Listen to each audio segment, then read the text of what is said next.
But do you really? Do you really trust God?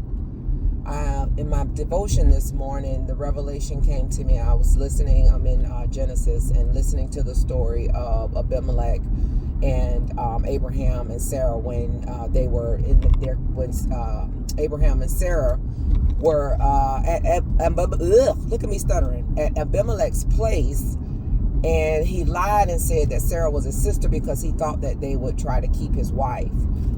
And in that, thankfully, God, kept Abimelech from, sinning against himself and sleeping with Abraham's wife. But even in that, that he was about to be at risk, or he was at risk of losing his life, not only just him, but him and all of his people, because of the way God felt about Abraham and Sarah.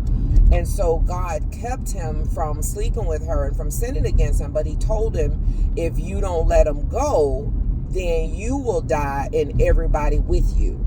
And so sometimes in life, like, we say that we trust God, but we bend the truth or tell little white lies, as we like to say it, because we're afraid of what man can do to us or what may happen to us.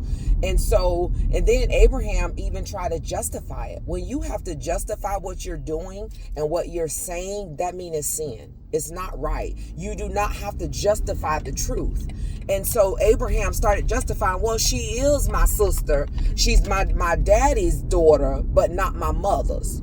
And so when you start having to justify yourself and explain yourself, you need to check it. Check what you're doing, check what you're saying, because something about it is not right, because you should not have to justify truth.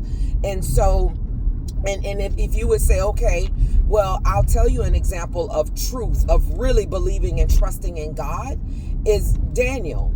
Daniel, he didn't care what the king said to him. He said, I will not bow. He said, even if you put me in the fiery furnace, the God that I serve, he will deliver me. And if he don't, then so be it.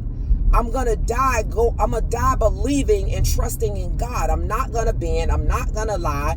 I'm not going to dress it up. I'm not going to, cover it and make it look good or start justifying, or, well, I know the Lord, he'll forgive me. Let me go ahead and do what they want me to do.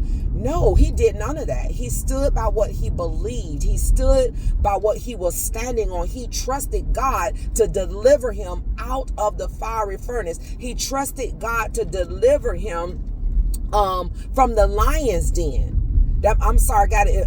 Shadrach, Meshach, and Abednego didn't bow. Got my characters mixed up. But Shadrach, Meshach, and Abednego, they didn't bow. They didn't dress it up.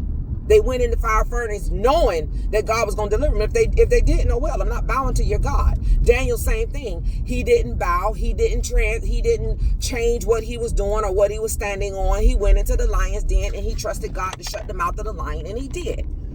And so even this is not condemnation, but it's just a prompting for you to really think about.